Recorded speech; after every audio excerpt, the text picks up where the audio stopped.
Now to our series on the plastics problem around the world.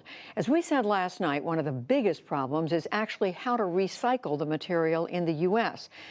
In this country, the rate of recycling plastics is just 9%. That compares to 30% in Europe. Amna is back with a report that took her to 3 states, exploring innovative ideas aimed at reducing plastic waste. It's part of our Breakthroughs reporting on invention and innovation for our series, The Leading Edge of Science. For over 40 years, this is one of the ways we've tried to tackle our growing plastic problem. Sorting, weeding out, and sorting some more, like in this Seattle facility. So every day, an estimated 750 tons of material flow through this process. And every step along the way, just like this one, is designed to remove one more material. For an ultra-durable material like plastic, the goal of this system was to get us to use less by reusing what we'd already made. Today, new innovative ways of recirculating our plastic are being road tested, literally in this case. This is the very first plastic road in the U.S. on the University of California, San Diego's campus. We've got some work to do. Toby McCartney is behind McCreeber, a British startup that mixes recycled plastic pellets into asphalt to make longer-lasting and cheaper roads. The downside to waste plastics is it lasts for so long. A bottle will last for maybe 500 years. What we're using is the ability of those plastics, because they last so long, but in our roads, we want our roads to last so long before they need any maintenance. But are reusing and recycling really making a difference? I would say that the way we recycle plastic at the moment is not part of the solution. I would even go as far as saying it's part of the problem. Roland Geyer is an industrial ecologist at the University of California, Santa Barbara. He says that in the 70 years plastic's been around, we've created 9 billion tons of it, most of which still exists. The only plastic that does not need to be disposed of is plastic that was never made. So even recycled material, you can't cycle it forever. Not all plastics are created equal. Becca Fong of Seattle Public Utilities walked us through the city's impressive and growing recycling effort. Still, she says, the process isn't perfect. It's geared to capture certain types of plastics of certain sizes.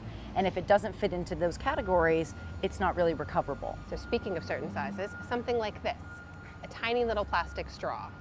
Where does something like that straw fit? The fact that it made it here is pretty impressive, but the vast majority of small items are going to fall through the machinery and not be able to be recovered to be recycled. So Seattle started small, and in July became the first major city in the U.S. to ban all plastic straws.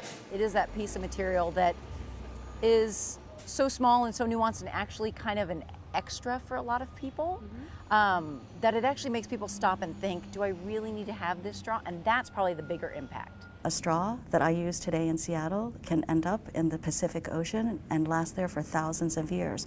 Or it can return back to your plate in 10 years as microplastics embedded in some fish. Mami Hara heads up Seattle Public Utilities.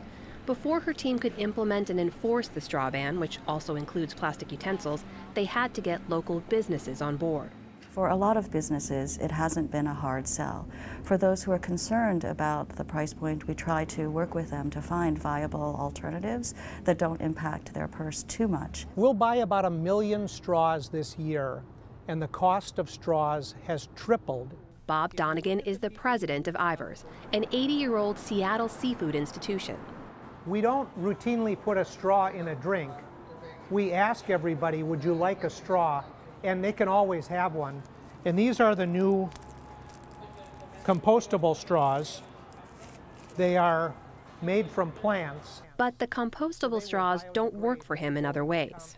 So I challenge you to suck a milkshake through that straw and see if you can make it. That's not easy. It's pretty hard. So he spent more money and ordered bigger straws. Since the ban, costs have gone up. But Donegan says he budgeted around them by buying goods early and in bulk. So there's no use, he says, in complaining. Put on your big boy pants and get used to it. Everything the government does isn't fair. But our customers expect it of us, and we want to do what our customers want. Not only are we saying that the environment is important to us, this is a way for us to put our money where our mouth is. Wes Benson at Taco Time, another area food chain, says they took Seattle's straw and utensil ban one step further. Today, every single item they give customers, from utensils and cups to plates and bowls, is fully compostable, meaning they're made of natural materials and can be turned into compost after being tossed. One of the nice things about being 100% compostable is you can make it a part of your story. We're a local company, the environment is important to us, and we're willing to pay 5 times as much for our packaging. Seattle's efforts to cut back on plastic extend beyond restaurants. Behind the scenes at Safeco Field, we get a look at the stacks of compostable items they now require food vendors to use. Last year, the park managed to recycle or compost 96% of all waste. Trevor Gooby runs operations at the ballpark.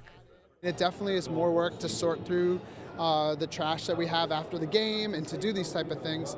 But again, we feel it's really important for our business, and it's important because our fans are asking us to do it. Are you going to drive us up?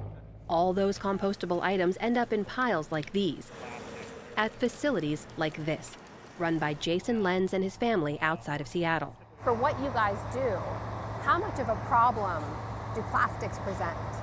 I would say it's, it's not insurmountable. At the same time, it's definitely a problem.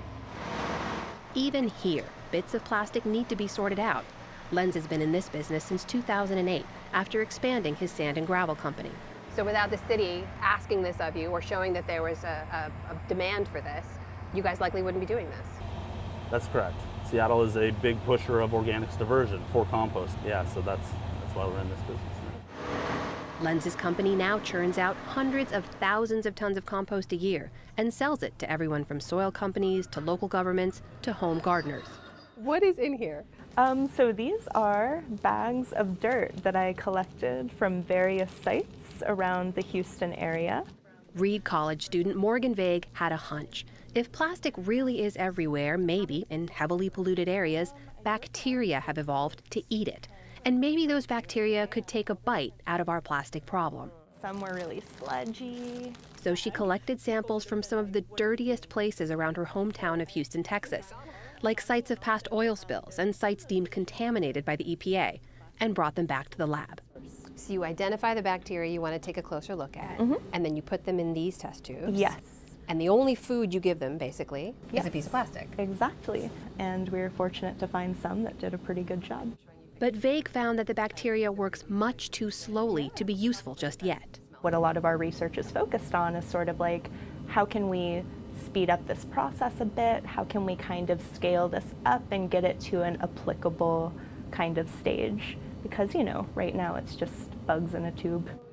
Vague says yes, it's just one study in very early stages, but she's excited for where it could lead.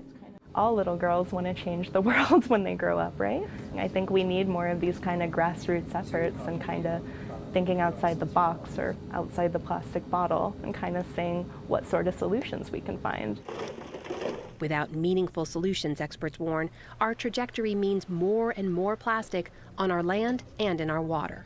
According to one study, if current production trends continue, by the year 2050, there will be more plastic than fish in our oceans. Geyer says one way to fix it, get rid of all single-use packaging, things like bags, straws, and bottles, that make up 40% of our plastic. That would make a huge difference. That would be, and I think it's really doable. Lots of people are at a point where they don't like what they see, that there is real willingness to change behavior, to do things differently. And I think there are many, many ways we can do it that still allow us to have the good life. To do that, experts say, it will take governments, companies, and individuals working together, each taking small steps to bring about big change. For the PBS NewsHour in Santa Barbara, California, I'm Amna Nawaz.